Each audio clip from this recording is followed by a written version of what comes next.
Following the conclusion of recent Lok Sabha elections, two Congress candidates from Haryana have raised questions about the integrity of electronic voting machines used in their constituencies.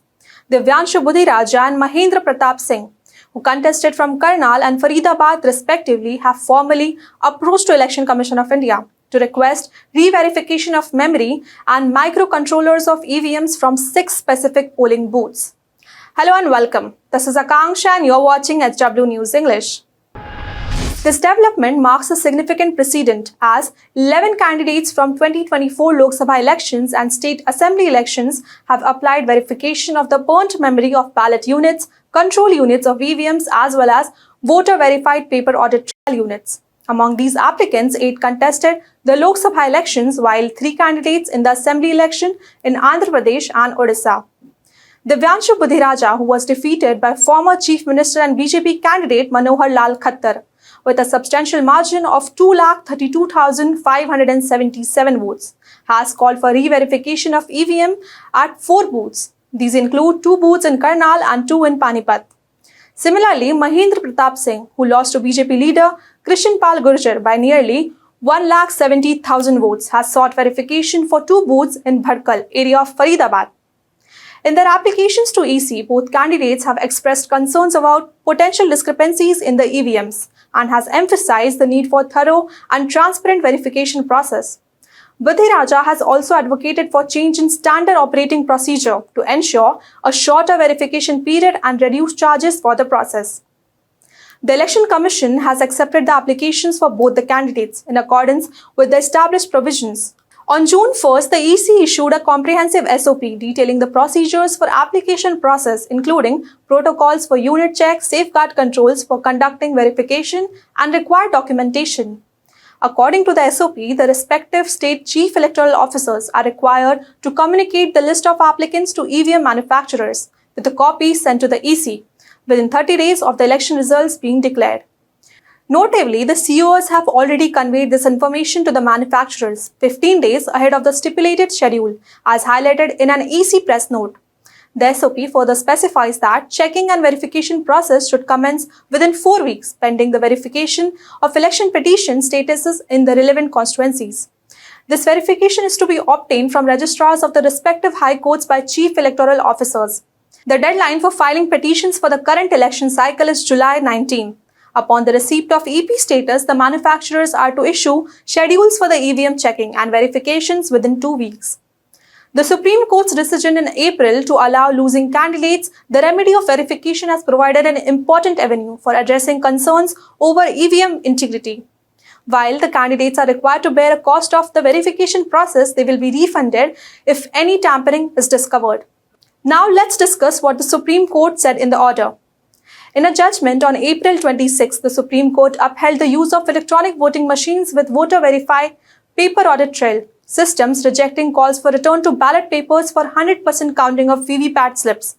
However, the court granted second and third place candidates the right to request for verification of burnt memories of EVMs and VVPATs is up to 5% of machines in any assembly constituency or assembly segment of a Lok Sabha constituency. The 2-judge bench of Justices Sanjeev Khanna and Dipankar Datta, in their ruling on the case of Association for Democratic Reforms versus the Election Commission of India, stipulated that such verification must be conducted by engineers and the EVM manufacturers. Candidates must make a written request within 7 days of election results and identify specific EVMs to be checked. Candidates or their representatives can be present during the verification process. The Election Commission of India will notify the cost of verification which candidates must initially bear. However, if any tampering is discovered, the expenses will be refunded. This decision aims to balance the integrity of electoral process with practical measures to address concerns over the EVM security.